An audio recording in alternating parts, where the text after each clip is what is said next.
देखा जाए आज हमने के ये वीडियो में देखा है क्षेत्र मिति के बारे में। क्षेत्र मिति मतलब जगह के माप करे के तरीका। तो देखो जगह के मापे के तरीका यानी क्षेत्रफल ज्ञात करे के तरीका सिंपली अगर कहे की कोशिश करब तो देखो जगह में देखो दो चीज़ होला। देखो लंबाई पहले कहाँ से नापल जाला, पहले लंबाई के बारे में देख लिया। तो लंबाई के नापे के तरीका है कि देखो जैसे मतलब कोनो चीज़ कितना लंबा बा। तो मान लो जैसे कोनो है एक रेखा हो गई तो ओके है कि मान लो कह दिल गई हतना दूरी 1 मीटर बा ना। अधिकतर मीटर में ही नापल जाला, मीटर इंच फुट उट ये सब में नापल जाला लंबाई के। तो देखो एक हमने कोनो भी चीज़ के नापे के मतलब कि ओके एक पैमाना बनावे के पड़ेला पहली बात। तो जैसे किलो के होला तो वजन के होला, तो वजन बदे किलो के पैमाना बनल बा कि इतना मटेरियल इतना वजन 1 किलो के बराबर बा। तो ऐसे देख लो कगुना बढ़ा हर वजन बा ना, कितना अधिक वजन बा तो उस हिसाब से वजन की तुलना हो जाला। जैसे 2 किलो वजन बा तो 1 किलो वजन से दुगुना हुई, मतलब 2 गुना के बराबर हुई। 3 किलो वजन बा तो 1 किलो वजन के 3 गुना के बराबर हुई। यानी 1 किलो के 3 गो वजन लेबा तो वो 3 किलो वाला वजन अकेले के बराबर हुई। यही हिसाब से हो गई। ऐसे ही कहला कि मान लो पानी के लीटर के नापे के बा और मतलब कि लिक्विड के नापे के बा आयतन, तो ओकरा बदे लीटर के यूज होला, या मीटर के खाते 3 के यूज होला, या सेंटीमीटर के खाते 3 के यूज होला। एमी का होला एक जैसे लीटर बा तो 1 लीटर मतलब कुछ लिक्विड के लेके ओके कह दिल गई कि इतना लिक्विड 1 लीटर हुई ना।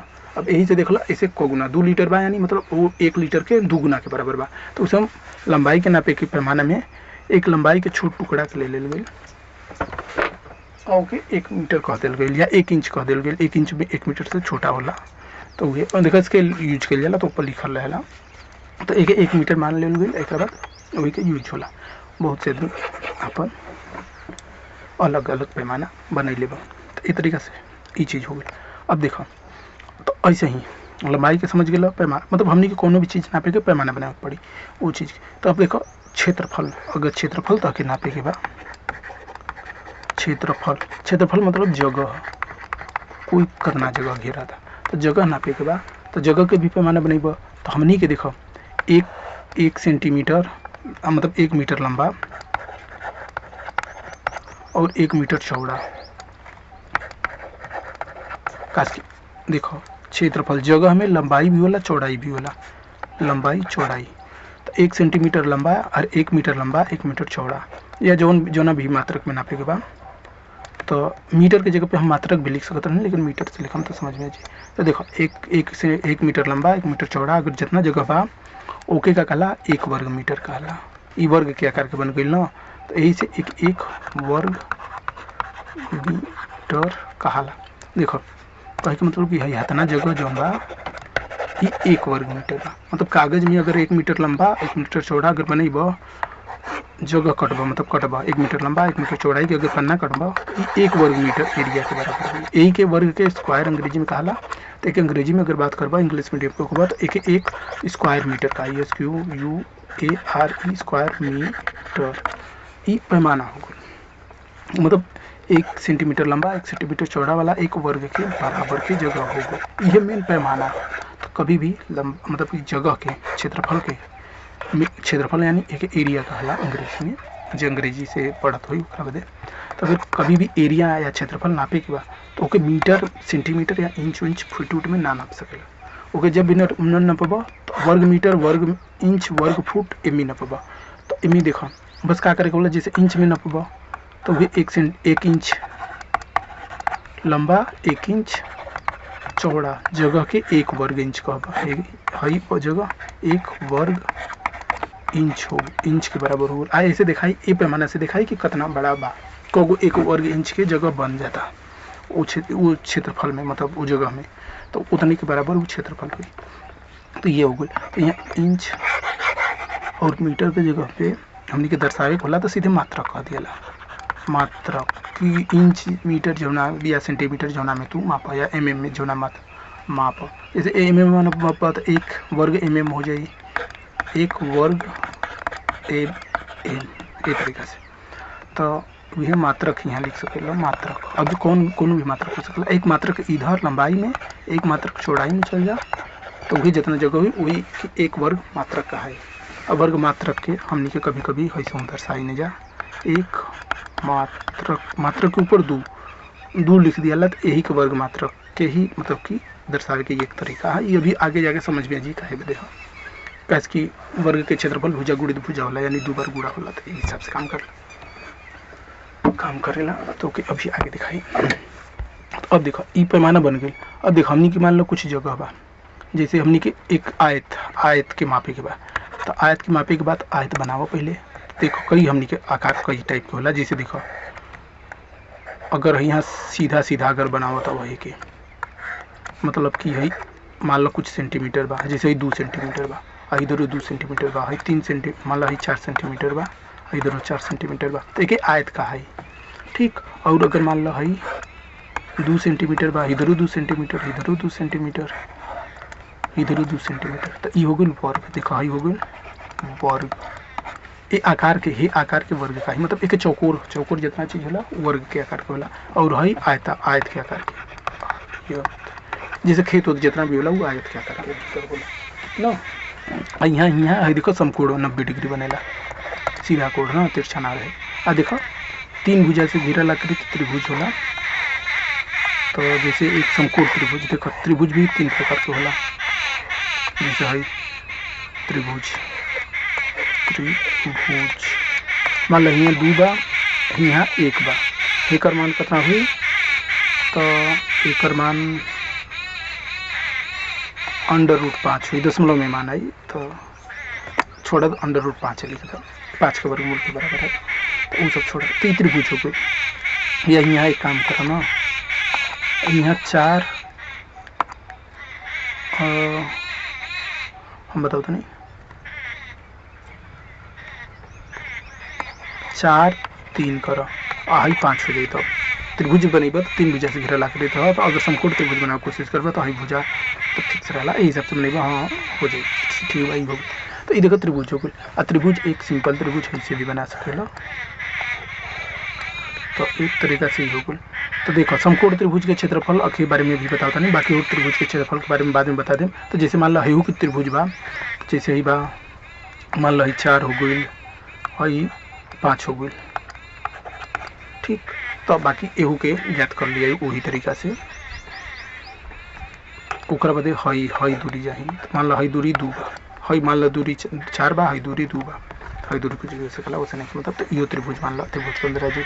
और एगो वृत्त होला, तो वृत्त के क्षेत्रफल के बारे में भी हमने को देखे ये वीडियो में ना। और एगो सिलेंडर के बारे में देखे, सिलेंडर के आकार, सिलेंडर के हिंदी में बेलन कहा, लकड़ी के जैसे टुकड़ा हो गोल गोल, वो एक सिलेंडर के आकार के, बेलन के आकार के, जैसे बेलन और सिलेंडर के आकार के होला। तो इस तरीका से एमी देखो, एमी त्रिज्या होला है r, और मान लो यहाँ एक त्रिज्या 2 बा, है कुल मोटाई डबल होला त्रिज्या के, यानी कुल मोटाई 4 बा, 4 और जो भी मात्रक हो सेंटीमीटर डेसीमीटर वो से नहीं मतलब। अब मान लो है ऊंचाई 5 बा, ठीक। आ एकर मान लो एकर 3 बा त्रिज्या, ठीक। तो योगल वृत्त, योगल बेलन। अब देखो, अब पहले आयत के देखो, तो आयत के कैसे हमनी के पैमाने का बा हई बा 1 सेंटीमीटर लंबा 1 सेंटीमीटर चौड़ा के 1 वर्ग मात्रक कहला। अब यही से हमनी के हई सबके क्षेत्रफल ज्ञात कर जाए। क्षेत्रफल के सूत्रों अभी हमनी के लिखे के लाइन से, तो वीडियो में बनल रही है जन कहा जाला, कैसे यहाँ व्यंजन हई सब सूत्र के हई सब आकृति, जैसे बेलन मतलब सिलेंडर की आकृति, या सर्किल की आकृति, या ट्राइंगल के, या रेक्टेंगल के, या स्क्वायर के, ये सब के कला की व्यंजन जन बजा सबके अंग्रेजी में नाम बताए नहीं, जो हिंदी में तो लिख लें बनी, अंग्रेजी में भी नाम बोल दी। तो ठीक, तो एक सूत्र समझ बजा क्षेत्रफल के सूत्र। तो पहले आवा देखो, अब यही पैमाने से करेगा 1 सेंटीमीटर लंबा 1 मात्रक लंबा 1 मात्रक चौड़ा कला, मतलब 1 सेंटीमीटर लंबा 1 सेंटीमीटर चौड़ा जो भी जगह रही ओके 1 वर्ग मात्रक का है ना। तो यहाँ सब मान लो मीटर में बा, सब मान मीटर में लिख ले बनी। तो 4 मीटर बा, 2 मीटर बा, तो वे अब यहाँ यहू के मीटर में बना दो, तो यहू मान लो मीटर में, मीटर पे हम से दर्शावल जाला 60 में, या मीटर यहाँ मीटर लिखबा तो मीटर में हाथे लिख, ठीक है। तब देखो इनमें कगो बन पाई, एक मीटर वाला कगो कुल बन पाई। तो देखो मान लो हई देखो 2 बा ना, 2 मीटर बा, एक एक मीटर पर बांट दो सबके। हई 4 मीटर बा पूरा लंबाई, तो एक एक मीटर पर अगर बांटे कोशिश करबा तो 4 गो कुल 4 भाग में बंटबा ना, 1 2 3 4 बड़ छोटो से नहीं मतलब 4 भाग में बंटबा। ठीक, अब देखो हई दूरी 1 वर्ग मीटर के बराबर हुई ना, काश की 1 मीटर लंबा 1 मीटर चौड़ा हाथ ना दूरी भइल। आ हई दूरी 1 वर्ग मीटर भइल, हई दूरी 1 वर्ग मीटर, हई दूरी 1 वर्ग मीटर। ठीक, ऐसे ही हई से ऐसे बंटबा। तब देखो हई जितना खाना बना था हई सब ई 1 वर्ग मीटर के बराबर, हाँ 1 वर्ग मीटर के बराबर आवा था हई सब, मतलब 1 सेंटीमीटर लंबा अरे 1 मीटर लंबा 1 मीटर चौड़ा बा जगह, तो ये 1 वर्ग मीटर के बराबर पैमाने के बराबर बा। जैसे मीटर के पैमाना होला वैसे ही कटला एकड़ होला, तो 1 मीटर लंबा 1 मीटर चौड़ा जगह 1 वर्ग मीटर हुई, तो ये 1 वर्ग मीटर के बराबर बा। अब यही पैमाने से देख लो कगो कितना बा ऐसा कगो बना था वर्ग मीटर, मतलब 1 वर्ग मीटर के कगो कुल बना था खाना, 1 गो 2 गो 3 गो 4 गो 5 गो 6 गो 7 गो 8 गो, तो एकर मतलब क्षेत्रफल कितना आ जाए, तो आयत के क्षेत्रफल हो जाए 8 वर्ग मीटर ना। अब देखो ये आई कैसे, तो एक मतलब कि एक ऐसे लिख सकल, एक अगर सूत्र बनावे के रही तो ये तरीका से देखो हई लंबाई हई चौड़ाई हो गई, छोटा वाला के चौड़ाई कहला, बड़ा वाला के लंबाई कहला। ठीक, ये लंबाई हो गई, चौड़ाई हो गई। तो अब देखो लंबाई तू जितना बढ़ी, जैसे यहाँ एक और बढ़ा देता 5 बढ़ा देता, तो यहाँ एगो और का कहला कि खाना बन जाइत, एगो और 1 मीटर वाला बन जाइत हई पूरा। मान लो हई 2 के जगह पे 1 के रहित, मान लो ये चौड़ाई 1 के रहित और वही लंबाई 4 रहित, एक 4 से 5 करता तो एक और खाना बढ़ जाए, 5 से 6 करता तो एक और खाना बढ़ जाए, 6 से 7 करता तो एक और बढ़ जाए।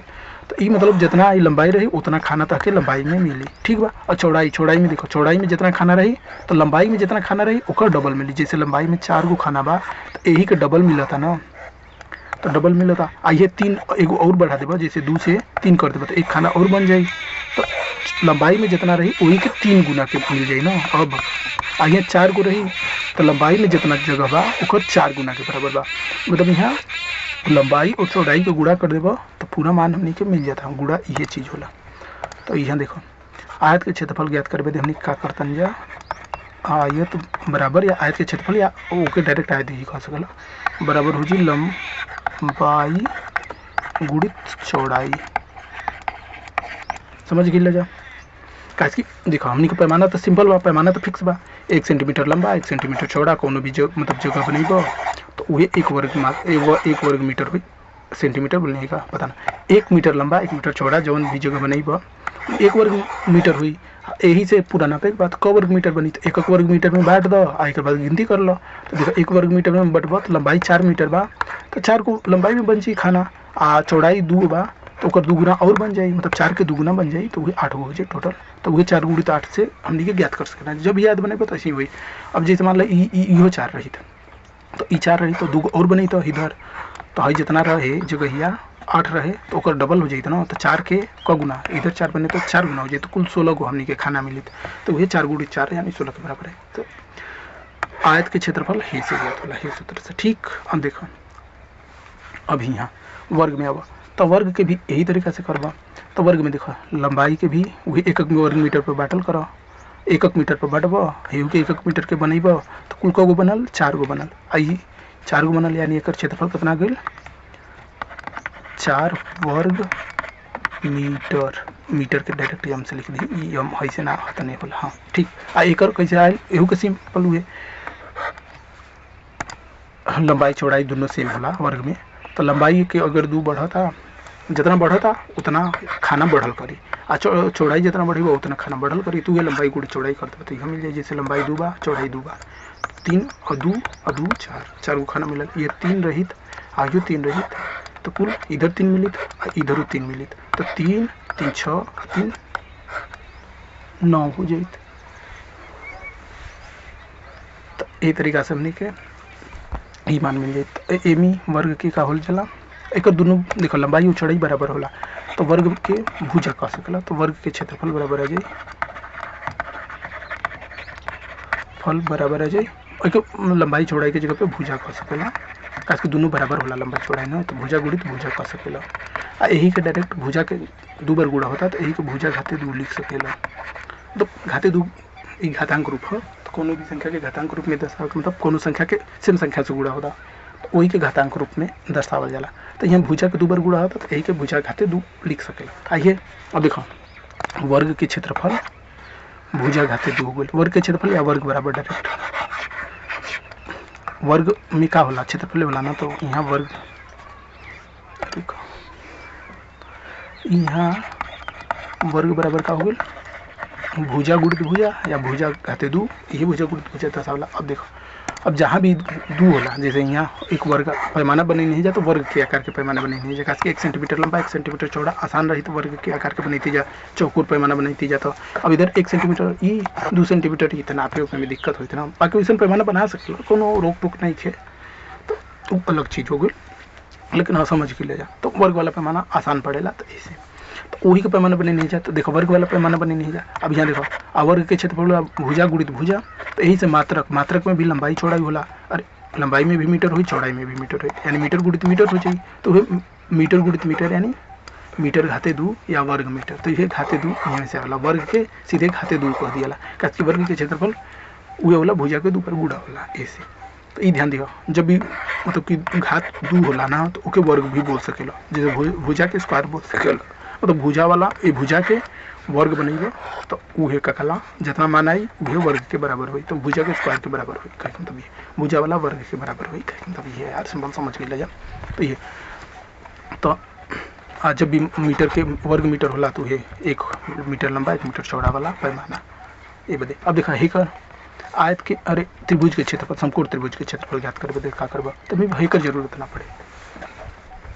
हाँ तो हई 4 3 से ज्ञात कर सकला, जाना तो कैसे देखो एक अगर आगे बढ़ावे की कोशिश करबे जा, देखो दूसरा कलम से डैश डैश डैश बस बताता नहीं है, देखो आगे बढ़ावे की कोशिश करबे जा तो हइयो 3 कर सकेला आ एक 4 बन हो जाई ना, मतलब है कि आगे बढ़ा दो हई पूरा बना देता नहीं। अच्छा चलो नीला वाला के छोड़, हई देखो ऐसे बना दे बना ये के मिटावे के पड़ी यार का मिटा देनी।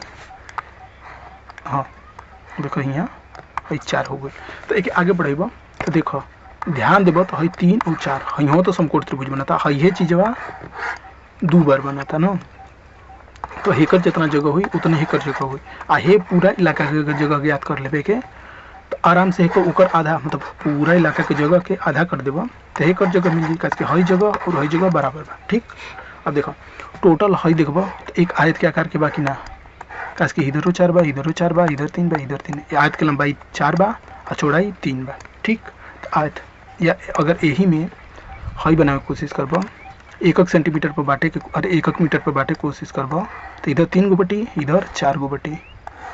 ठीक कुल को हमने के मिलल 1 2 3 4 5 6 7 8 9 10 11 12 गो मिलल ना, तो 12 कैसे आई ये आयत के आकार के बाद, तो आयत के आकार के बाद आयत के क्षेत्रफल का होला, आयत के क्षेत्रफल होला लंबाई गुणित चौड़ाई, अरे यार एक कलम से लिखो आयत के क्षेत्रफल होला लंबाई गुणित चौड़ाई न, यही के आधा कर देबो हई काज की आयत के जैसे मतलब कि बीच से कटब जैसे हई आयत रहित एक यहाँ बीच से अगर हई से कर देता तो एक समकोण त्रिभुज बन जाए। समकोण त्रिभुज जब भी होला तो ओके अगर आगे बढ़ा देबो तो वो एक आयत बन जाए, वो आयत के क्षेत्रफल के आधा होला समकोण त्रिभुज। तो लंबाई गुणी चौड़ाई हो गई एकर आधा यानी आधा के गुणा कर दो या मतलब सीधे 2 के भाग दे दो या डायरेक्ट हमनी के हई से लिख दी जा या डायरेक्ट 2 के भाग तो बतिया उहे बना लंबाई 1 में लंबाई और चौड़ाई के गुणा करबो अंश में अंश के गुणा होला, तो लंबाई 1 में लंबाई की चौड़ाई के गुणा करबो तो लंबाई चौड़ाई ही आई यानी लंबाई गुणी चौड़ाई बटे 2। तो ई आ गेल का कहला त्रिभुज के बराबर, त्रिभुज के क्षेत्रफल के बराबर समझ गेल ना। तो यहाँ कितना होता आयत के क्षेत्रफल आवता लंबाई गुणी चौड़ाई यानी 4 गुणित 3 गुणित 1 बटे 2, तो 4 3 12 और 12 में 2 के भाग देबो तो 6 आई, तो ये 6 वर्ग मीटर समझ गई ना, 6 वर्ग मीटर आई। तो ये हिसाब से देखो तो हई देखो कुल को खाना बनता 1 2 3 4 5 6 7 8 9 10 11 12 गो बनता, तो 12 के आधा 6 होला, तो यानी यहाँ त्रिभुज के ऐसे हम भी देखबा जा देख के भी कोशिश करबा तो 6 वर्ग मीटर आ गई। इस तरीका से समझ गई जा। अब या फिर इधरों देखे कोशिश करबा जा तो देखो हे वाला त्रिभुज में कगो हई आधा बा हई पूरा बा, तो पूरा पहले गिनती करा 1 गो 2 गो 3 गो 4 गो 5 गो और हई आधा बा हई आधा बा, आधा आधा मिलके पूरा हो गई। तो देखो 1 गो 2 गो 3 गो 4 गो 5 गो आ हई एक आधा आधा मिलके 6 गो पूरा हो गई। हई में देखो कुछ आधा रहे आ उ आधा हे वाला से पूरा हो जाता, हई जितना भाग बा हई भाग बा, अगर सही सीधा सीधा बनाई थी तो हई वाला भाग हे वाला भाग से मिल गई पूरा भाग बन जाती, हई वाला पूरा भाग बन जाती, हई वाला भाग पूरा बन जाती। तो 3 गो ऐसे मिल गई, 1 2 3 ऐसे मिल गई, तो 6 वर्ग मीटर ऐसे आ गई। तो ऐसे भी देख सकला जब बाकी लंबाई और चौड़ाई के गुणा करके आधा कर देबा जा तो ये आ जाए। तो त्रिभुज के क्षेत्रफल के सूत्र रहेगा लंबाई गुड़ी चौड़ाई के आधा, मतलब 1/2 लंबाई गुड़ी चौड़ाई। समकोण त्रिभुज बदे लागू होला, काहे कि समकोण त्रिभुज के ही आयत के रूप में बना सकला, बाकी हे त्रिभुज के ना। लेकिन एहू त्रिभुज में मान लो एहू त्रिभुज के अगर मान लो ऐसा त्रिभुज बा तो एहू में अगर ऊंचाई है, ऊंचाई ज्ञात बा। अब देखो हाँ और ध्यान दो, और जो देखो हई ऊंचाई में एगो लंबाई होला एगो ऊंचाई होला, ध्यान दियो, या आधार होला ऊंचाई होला। तो यहाँ लंबाई के आधार बोल सकला या चौड़ाई के, देखो चौड़ाई के आधार बोल सकला, लंबाई के ऊंचाई बोल सकला। तो हिसाब से शब्द के बदल सकेला, उच्चारण बदल सकेला त्रिभुज बने। लेकिन घूम फिर के मतलब उहे होला कि लंबाई और चौड़ाई मतलब दोनों भुजा के गुणा कर दो, एक बाद ओकर आधा कर दो, सिंपल। अब देखो अब हई त्रिभुज बा, एहू में दूगो समकोण त्रिभुज बना सकला, कोनो भी त्रिभुज बा, जैसे कोनो भी त्रिभुज बा ओके ऊपर यहाँ से लंब डाल दो, आयकर लंब के लंबाई अगर मिल जाए तो हमनी के दूगो त्रिभुज बनी, दोनों के त्रिभुज के क्षेत्रफल के जोड़ दो, मतलब एकर जितना जगह हुई एकर जितना जगह हुई वो दोनों के जोड़ दो। तो एक देखो एक सिंपल कैसे ज्ञात कर सकला, तो एक ही ज्ञात करे बदे सिंपल का करो कि एक के ऊपर ले जा, एक के ऊपर ले जा और ऐसे कर दो। तो देखो हई 2 आ जाई, काहे से कि हई ऊंचाई तो 2 बना, तो हई ऊंचाई के बराबर हुई, हई 4 बा तो हई 4 हुई। अब देखो हई 2 हो जाई, तो हई एक आयत बन गुल की ना, जो ना के कला की लंबाई मान लो 4 बा चौड़ाई 2 बा, एक क्षेत्रफल टोटल के कितना हो जाई, टोटल के क्षेत्रफल हो जाई 8, 4 गुणित 8 मतलब लंबाई गुड़ी चौड़ाई यानी 8 वर्ग मीटर। इ तो आयत के हो, आयकर आधा करबो तो वही त्रिभुज के मिल जाते। लेकिन आधा कैसे करबो तो ये झंझट हो जाए ना, का पता आधा ना हो, काश कि यहाँ एक देखो हर जगह इधर बा, लेकिन ध्यान देबो हर जगह हे जगह के बराबर हुई, हर जगह हे जगह के बराबर हुई, यानी हई दोनों जगह हे दोनों जगह के बराबर हुई। तो यानी टोटल जगह में हे जगह के मान और हे दोनों जगह के मान बराबर बा, तो टोटल जितना जगह बा ओकर टोटल हई जगह के हेतना जगह आधे हुई ना, काश कि हई और हई दोनों मिलके हे दोनों जगह के बराबर होता।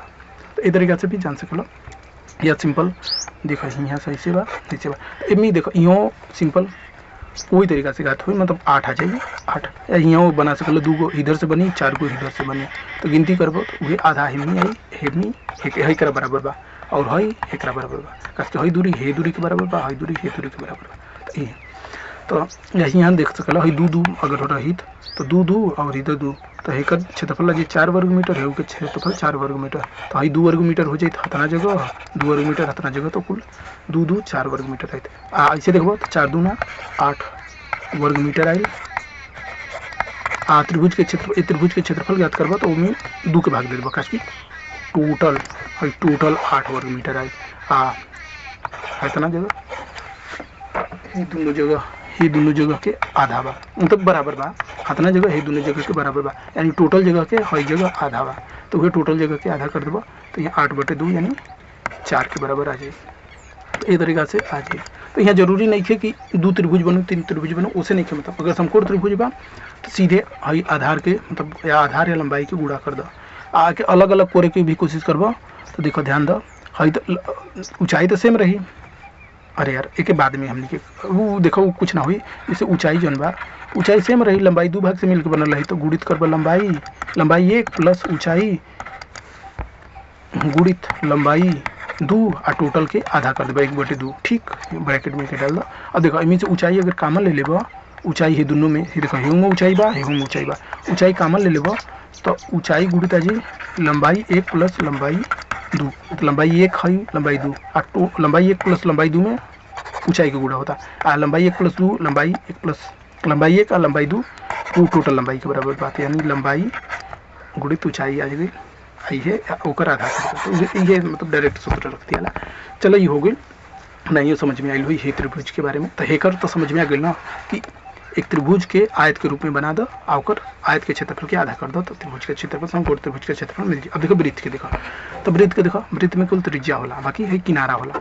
तो देखो किनारा के मान जन लगावेला व्यास में व्यास के हई देखो वृत्त के मोटाई जितना होला मोटाई के ही व्यास कहला, मोटाई वृत्त की मोटाई में 3.14 के गुणा करब तो ओकर किनारा मिल जाला। किनारा, किनारा मतलब हई हई किनारा परिधि जोना के कहला। तो यानी एक अगर सिंपल भाषा में मतलब लिखे कोशिश करब तो कि हम देखो लिख देतनी कि किनारा बराबर मोटाई गुणित 3.145। मतलब देखो काश कि वृत्त के जब भी है मोटाई बढ़ी बा तो वृत्त के किनारा भी बढ़ी वही हिसाब से। तो हर समय 3 गुना 3.14 फिक्स अमाउंट से ही बढ़त रहेला। मतलब तीन गुना हर समय ज़्यादा रहेला, 3 गुना से कुछ ज़्यादा रहेला हर समय। मतलब वृत्त के मोटाई से ओकर किनारा हर समय 3 गुना के करीब रहेला। बस ये तरीका से अगर एक देखे कोशिश करबे तो यहाँ अगर वर्ग बनेब तो हई देखो हई 3 सेंटीमीटर बात हइयो 3 सेंटीमीटर हइयो 3 सेंटीमीटर आ इधर त्रिज्या मोटाई हर जगह सेम होला वृत्त में हइयो 3 सेंटीमीटर हो जाए यानी हई 3 सेंटीमीटर हई 3 सेंटीमीटर। तो किनारा टोटल कितना हो जी 3 सेंटीमीटर 3 सेंटीमीटर है जो वर्ग बनता है एक किनारा 3 सेंटीमीटर 3 सेंटीमीटर 3 सेंटीमीटर यानी 3 चौके 12 सेंटीमीटर हो गल। तो मतलब मोटाई है जो वर्ग बनल यहाँ जो है वर्ग बनल हम एक किनारा के मान कितना जी 4 गुणित 3 मतलब परिमाप एक 4 गुणित 3 हो जाए 4 भुजा बा 3 सेंटीमीटर के सब भुजा बा तो 12 सेंटीमीटर है जी। ठीक बा एकर कहता नहीं 3 गुना से कम। लेकिन वृत्त के है जो किनारा बा ये तो देखो है किनारा हतना दूरी जाता है जैसे यहाँ से हतना दूरी आइल लेकिन ये किनारा 60 में आइल यानी किनारा वृत्त के किनारा हर समय छोट रहता है वर्ग के किनारा से। तो वर्ग के किनारा मतलब 4 गुणित भुजा बा मतलब मोटाई बा यहाँ भुजा और मोटाई दोनों सेम बा ना। तो ये 4 गुणित मोटाई के 4 गुना बा आ वृत्त के इसे छोटा रहे चाहिए तो 3 गुना के करीब भी आवेला। आ वृत्त के 3 गुना 2 गुना से ज़्यादा तो कैसे रही कि यहाँ से अगर हई हतने पर खोले रहता तो मोटाई के 2 गुना के बराबर हो गई। आई के और ऊपर करे के बाद और बढ़वे न करी तो वे 3.4 के करीब आवेला फिक्स होला। एमी ज़्यादा कुछ करे नहीं के यही कंपनी के सूत्र मतलब कि गणित के भाषा में किनारा के परिधि बोल दी ना जा कि किनारा के हर एक भाषा में अलग अलग शब्द यूज कर जाते हैं ना। तो हमने के गणित में परिधि शब्द यूज करने जा मोटाई के ब्याज शब्द यूज करी न जा ये अंक के दशमलव में अगर शुद्धता से मान लिखे जीवा तो कुछ दशमलव में अंक तक रह जाला। तो एक डायरेक्ट पाई अंक से दर्शावल जाला। पाई मतलब बस सही अंक बस और कुछ ना होला। अब ब्यास मतलब मोटाई किनारा मतलब अब देखो ये तो किनारा के मान हो गई। अब देखो अगर हमने के क्षेत्रफल ज्ञात करे का तरीका देखो तो अगर है कि वृत्त के को भाग में 1 2 3 4 5 6 7 8 भाग में अगर बांट देव 8 भाग के बनावे को 1 2 3 4 5 6 7 8 जैसे रोटी एक वृत्त के आकार के होला। अगर रोटी के 8 भाग में इसी टुकड़ा में बांट देव आ टुकड़ा के हैसे सजेब। देखो पहला टुकड़ा के हैसे रख आ दूसर का टुकड़ा है जौन बा ना पहला टुकड़ा के नीचे रख है किनारा वाला घुमाव वाला भाग आ दूसर का टुकड़ा के घुमाव वाला भाग ऊपर रख ऊपर आई हैसे। तो हे टाइप से सजा सकेलो ना। तीसर का के हई से चौथा टुकड़ा के हई से पांचवा टुकड़ा के हई से छठवा टुकड़ा के हई से सातवा टुकड़ा के हई से आठवां टुकड़ा के हई से। ठीक यहाँ ध्यान देव हई दूरी त्रिज्या के बराबर त्रिज्या यानी त्रिज्या के 8 से दर्शा सकला या त्रिज्या डायरेक्ट लिख दो त्रिज्या के बराबर हो गई। यहाँ त्रिज्या 3 क्वेश्चन में रहे क्वेश्चन हमें तो बाद में अभी सूत्र देखना। अब देखो अब ध्यान देव तो हई जौन दूरी बा इका है वृत्त के किनारे है ना एक हतना और देखो हई देखो 1 3 5 7 के बराबर आई यानी 1 के घुमाव 3 के घुमाव 5 के घुमाव और 7 के घुमाव यानी आधा घुमाव इधर बा। और देखो 2 के 4 के 6 के 8 के 2 के 4 के 6 के 8 के आधा घुमाव इधर बा। देखो ध्यान दो लाल से देखो 2 4 6 8 2 4 6 8 आधा घुमाव इधर बा। और देखो हरा से घुमाव 1 के घुमाव 2 के 3 के किनारा मतलब हुए तो 1 के 3 के 5 के 7 के तो 1 के 3 के 5 के 7 के आधा घुमाव इधर बा। देखो आधा घुमाव इधर बा आधा घुमाव इधर बा आ घुमाव मतलब जो घुमाव बा ये किनारा के माप के बराबर बा। आ किनारा के माप मतलब हई किनारे के माप के बराबर होना है टोटल आधा किनारे के माप इधर बा आधा किनारे के इधर माप बा हई और हई दोनों जोड़ देबा तो टोटल किनारा आ जाई। ठीक देखिए समझ में आवत हो ना स्लाइस के हई टुकड़ा में जो बटल में जा हे वृत्त के अगर काट के ही टाइप से बना सकेला। तो देखो हई त्रिज्या के बराबर हो जी हई और हई दूरी त्रिज्या के बराबर लमसम त्रिज्या के बराबर हो जी त्रिज्या के 8 से दिखावल जाला तो मान ली 8 ठीक। और हई दूरी जोन बा डायरेक्ट त्रिज्या लिखा ना हई दूरी आधा किनारा हो जाई आधा किनारा। और देखो परिधि किनारा के ही तो परिधि कहला, और परिधि होला मोटाई के 3 पाई गुना न, आ मोटाई होला और त्रिज्या के 2 गुना, यानी 2 गुणित त्रिज्या गुणित पाई न। तो अगर आधा परिधि की बात करबा, आधा परिधि की बात करबा यानी 2 पूरा परिधि होला 2 हमें त्रिज्या के गुणा 2 गुणित त्रिज्या गुणित पाई होला टोटल किनारा, मतलब कि 2 गुणित त्रिज्या यानी मोटाई और गुणित पाई। अब एमी कहला ओकर आधा आधा किनारा में करबा तो टोटल किनारा में 2 के भाग दे देबो तो उहे आधा किनारा मिल जाए। अब देखो हई 2 खत्म हो जाए, यानी त्रिज्या में पाई के बराबर है आधा किनारा, यानी त्रिज्या गुणित पाई। अब देखो हई यानी हई दूरी आ गई त्रिज्या गुणित पाई, त्रिज्या गुणित पाई के बराबर ना आधा, और हई हो सेम आई उतने कैसे आधा किनारा इधर भी बा, यानी इहो आ जाई त्रिज्या गुणित पाई। और देखो ये एक ध्यान देबो तो ये एक आयत के तरह लागत हो भाई, थोड़ा तिरछा लागत हो लेकिन आयत की तरह। यही कि अगर महीन महीन टुकड़ा में अगर बांट के सजावे की कोशिश करबो, जैसे कि महीन महीन टुकड़ा में कई टुकड़ा में बांट के अगर सजावे कोशिश करबो तो जो है तिरछा बना थोड़ा सीधा हो जाए, आ एकदम ढेर महीन कर देबो ना तो एकदम सीधा हो जाए। आ हई इधर आधा परिधि इधर है जी, आधा परिधि इधर है जाए, और हई त्रिज्या के बराबर हो जाए। हई लंबा चौड़ाई जैसे देखो ये एक आयत के आकार के बन जाए, ये आयत में हई त्रिज्या के बराबर हो जाए, हई आधा परिधि इधर आधा परिधि इधर हो जाए, यानी ये आयत की लंबाई आधा परिधि के बराबर हो जाए, इधर चौड़ाई त्रिज्या के बराबर हो जाए। आयत के क्षेत्रफल जानते बाबा, आयत के क्षेत्रफल ही वृत्त के क्षेत्रफल के बराबर हो जाए, काश कि आयत जितना जगह घेरी वही तो उतने तो वृत्त जगह घेरी ना, तो वृत्त के क्षेत्रफल बराबर हो जाए काश कि ये आयत के बराबर हो जाए। ये आयत में लंबाई बा आधा आधा किनारा के बराबर या आधा परिधि के बराबर, और चौड़ाई बा त्रिज्या के बराबर। तो अब ऐसे समझ सकला जा आधा किनारा बहुला, अरे यार एक नया पेज, आधा किनारा यानी पाई आर, पाई गुणित आर, आधा किनारा त्रिज्या गुणित आर, डायरेक्ट लिखो ना त्रिज्या गुणित आर, अरे त्रिज्या गुणित पाई यार, पाई के मान 3.4, त्रिज्या के 3.4 गुना वही आधा किनारा, और इधर त्रिज्या। अब त्रिज्या के 2 बार गुणा होता तो त्रिज्या के सीधे लिख सकते हो त्रिज्या की पावर 2 आ पाई ना। ये वाला वृत्त के क्षेत्रफल, वृत्त के क्षेत्रफल ना, तो हमने कही जो वृत्त बा एक क्षेत्रफल कितना आ जाए, तो एक क्षेत्रफल आ जाए का कहला कि 3 रहे ना त्रिज्या, 3 के त्रिज्या घाते 2 गुणित पाई, तो त्रिज्या घाते 2 गुणित पाई, त्रिज्या घाते 2 मतलब 3 गुणित 3, 3 गुणित 3 हुई 9, 3 त्रिका 9, और गुणित पाई, अब पाई को गुणा कर लो तो देखो कैलकुलेटर कर बता यूज कर, कैलकुलेटर में देखो पाई बनावल वाला। अब तुम जाने कि अगर पहले ना पता हुई कि पाई चीज़ का चीज़ होता है तो अब समझ गई ना कि वृत्त के मोटाई में हाँ किनारा में और मोटाई के बीच संबंध होला, मतलब कि किनारा में अगर मोटाई के भाग देबो तो वह पाई आई, या एक कह सकल कि वृत्त के मोटाई पाई गुना होला किनारा के, मतलब वृत्त के किनारा मोटाई के पाई गुना होला, इस तरीके से कह सकेला।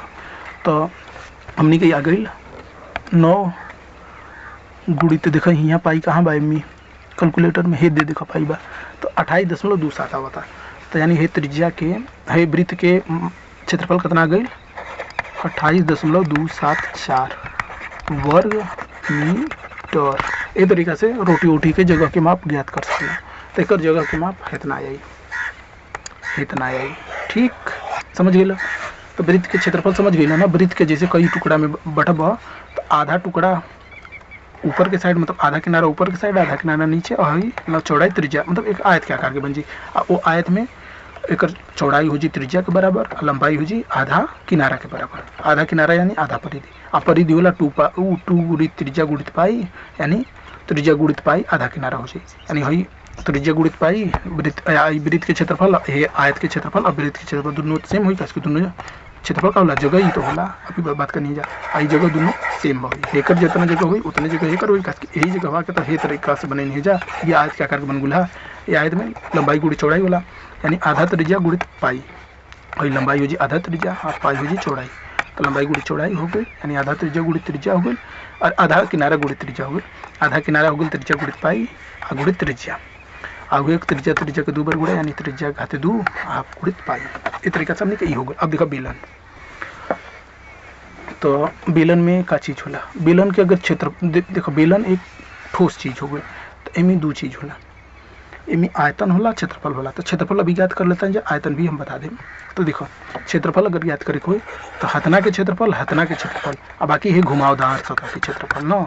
तो हथना के क्षेत्रफल है ही चीज़ से ज्ञात कर सकल, हेकर क्षेत्रफल वृत्त के क्षेत्रफल से, खास कहीं ऊपर वृत्त होला नीचे वृत्त होला। तो यहाँ एक क्षेत्रफल आ जाइए बेलन के क्षेत्रफल। देखो बेलन में मेन चीज़ आयतन होला, तो बेलन बराबर डायरेक्ट होकर आयतन लिखला, लेकिन बेलन के क्षेत्रफल बराबर हो जाए हाई, देखो हाई मतलब यहाँ देखो त्रिज्या घाते 2 पाई एक दू गुना कर दो, काश के दूगो दूगो है वृत्त बा ना। एक वृत्त के क्षेत्रफल इतना है त्रिज्या घाते 2 गुणित पाई ना, अब कर दुगुना कर बताइए हो जाए। प्लस है घुमावदार है, घुमावदार सतह के क्षेत्रफल। तो ये घुमावदार सतह के अगर काटे की कोशिश करो बेलन के, तो ये एक आयत के तरह बनी, जौना की का कहला कि हई किनारा आ जाई वृत्त के किनारा है, वृत्त के किनारे के बराबर, जैसे जौना की लंबाई है वृत्त के किनारे के बराबर आई, या चौड़ाई है बराबर एक और ऊंचाई के 5 के बराबर आई। तो एक आ जाई आयत, आयत में ये हो जाई किनारा, किनारा वृत्त के किनारा आ गुणित हई ऊंचाई, ऊंचाई हई ऊंचाई जहाँ ये 5 बा। तो एक तरीका से ज्ञात करे कोशिश करबा क्षेत्रफल। तो 2 गुणित त्रिज्या कितना बा, एक 2 बना, तो 2 घाते 2 गुणित पाई प्लस किनारा एक कितना बा, किनारा देखो किनारा का होला मोटाई गुणित पाई, तो मोटाई कितना बा, तो मोटाई त्रिज्या 2 बा, तो मोटाई हो जी 4, मोटाई के आधा होला त्रिज्या, तो 4 हो जाए, यानी 4 गुणित पाई हो जाए और गुणित हो जाए ऊंचाई 5। तो एक तरीका से हमने के हो जाए 2 दूना 4 और 4 5 20 और 20 दूना 40, हई हो जाए 40 और हई हो जाए 4 5 20, 20 पाई, 20 पाई। और 20 पाई के मान कितना आवेला 6 दशमलव कुछ आई, 20 गुणित पाई 62.83 आ गई यार, यानी ये गल 62.83 ना, ये आ गई 20 पाई रहे ना, 20 पाई रही कस की 4 5 के 20 पाई। हाँ अब देखो 62 में है 40 जोड़ब तो 102 आ जाए, यानी एक जी क्षेत्रफल 102.83 या जी वर्ग मीटर। अब देखो और देखो हेकर क्षेत्रफल में खींच देंगे, हेकर क्षेत्रफल में अगर हेकर गुणा कर देबो डायरेक्ट एक क्षेत्रफल में, देखो कि किनारा में हेकर गुणा करनी है, किनारा में गुणा करनी है ऊंचाई के, तो हेकर क्षेत्रफल आई है। लेकिन हई वृत्त के क्षेत्रफल में अगर हई 5 के गुणा कर देबो तो पूरा हमने के वो मिल जाए, का मिल जाए क्षेत्रफल मिल जी, ए बेलन के आयतन मिल जी, बेलन के आयतन जाना तो कह दे काश के देखो हेकर जितना क्षेत्रफल हुई उतना का कला की उतना तो क्षेत्रफल वृत्त के क्षेत्रफल तो ज्ञात करें हम सीखिएगा नहीं, या आज के क्षेत्रफल से ज्ञात कर सके वृत्त के क्षेत्रफल। देखा जितना क्षेत्रफल बा तो ही एक मानना एक रहित तो उतना आयतन मटेरियल रहित ना, आ 2 रहित ओकरा उतना गुना रहित 2 गुना रहित मटेरियल, एक से 1 मीटर और बढ़ता तो एक मतलब एक और बढ़ जाए। जैसे वृत्त के क्षेत्रफल बा अगर है एक मतलब मीटर मोटाई अगर रहित हे बेलन की 1 मीटर मोटाई रहित, तो वृत्त के क्षेत्रफल के अतना घन मीटर में नापल जाला। ओके चलो क्षेत्रफल के बारे में नहीं खींच ले, लेकिन तब वो बता देता नहीं। तो बेलन के आयतन हो जाए वृत्त के क्षेत्रफल प्लस क्षेत्रफल गुणित ऊंचाई एक बराबर है जी। वृत्त के आयतन की जब कभी भी बात करम तो हम तो जाने के बता दें। तो एक हो जाए त्रिज्या घाते 2 यानी 2 घाते 2 गुणित पाई हाँ गुणित है 5 गुणित के बना दो 5, तो 2 दूना 4 4 5 6 20, तो ये आ जाए 20 पाई घन मीटर। यहाँ ध्यान दो यहाँ आयल है 20 पाई ना, लेकिन ये 20 पाई वर्ग मीटर आयल है, यहाँ 20 पाई घन मीटर आई, बस इतना अंतर रही। मतलब 20 पाई वर्ग मीटर मतलब ये एक जगह के माप आयल है, ये 20 पाई घन मीटर यानी ये एक क्षेत्रफल है जी ना यार कैसे। अच्छा हाँ उतने एक इसके 2 बना तो किनारा 2 पाई यार होला, तो यहाँ 2 सेम हो गया तो वो तो यहाँ घन मीटर बस ही ध्यान दे। तो हई लास्ट वाला हई चीज़ अलग हो गई, बाकी समझ के ले जा। तो अब क्षेत्रफल के जितना भी सूत्र होला ये वीडियो से हमके जहाँ तक लगा था तो जाने के समझ में आ गई। कोनो चीज़ ना समझ में आए तो पूछ सकेगा। तो क्षेत्र मिति जितना बा वो हमनी के अधिकतर समझ के नहीं। अब आयतन के बारे में बाद में डिस्कस कभी हुई। आयतन में कुछ ना होला, लंबाई गुड़ी चौड़ाई गुड़ी ऊंचाई हो जाला, सेम ये चीज़ होला। उमी का कला के अलग पैमाना बनावे पड़ेला, उमी एक घन के पैमाना बनावे पड़ेला, तो अलग। ठीक बा, चैनल के सब्सक्राइब कर दिया जा, वीडियो के लाइक कर दिया जा, शेयर भी कर दिया जा, काम खत्म, वीडियो बंद कर।